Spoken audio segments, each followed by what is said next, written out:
select a speech topic and determine its general and specific purposes. Organize the speech in a manner that best achieves those purposes. Ensure the beginning, body, and conclusion reinforce the purposes.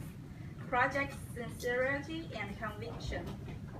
Control any nervousness you may feel to strive not to use notes. Now let's welcome Yao Chen, who served to lead.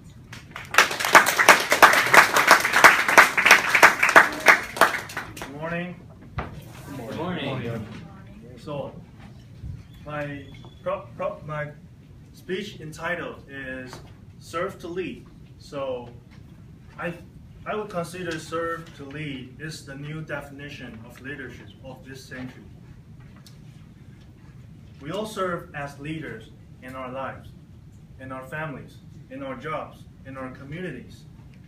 As a Toastmaster, we all learn this mindset of serve to lead at some point, because we have officers provide great service to our members.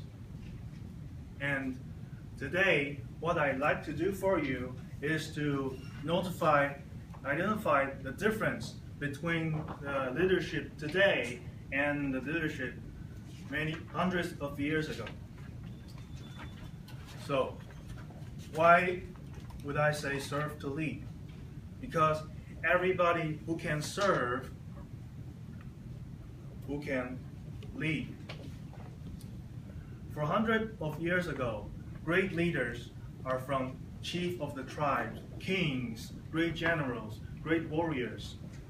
And till today, the leadership definition has changed because of the because of the revolution of innovation age. People gather the information amount a person receive one day is more than the information people received 100 years ago of their own life. So what I would like to notice the difference is, for example, as an organization, it is used to be there was somebody would like somebody in the organization was like the boss. They basically make all the decisions and tell people what to do, and order people around. And the notion is actually because they know better. They know what to do, they know how to do, they know what to do it. But this situation has completely changed throughout the years. As more and more information we receive and more educated nowadays people are, it is difficult to use this kind of leadership style in any kind of organizations. And I would like to give an example, specifically in my service in the military years I served. It was very embarrassing to say that the first night I joined my unit after I finished Ranger School from Taiwan. It was very embarrassing. I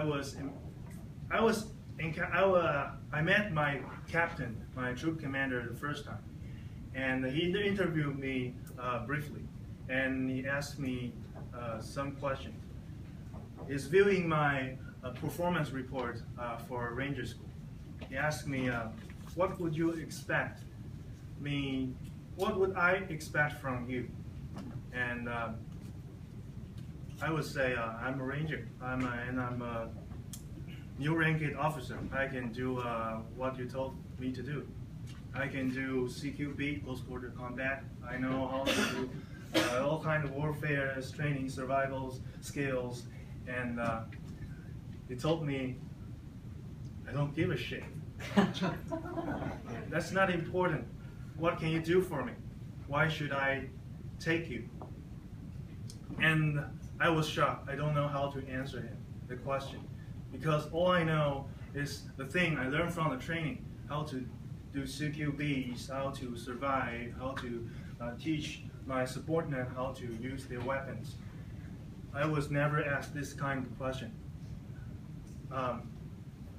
But after the interviews outside his office, I was so embarrassed because I noticed that just passing the ranger school is not enough. For them, passing that kind of training are basic.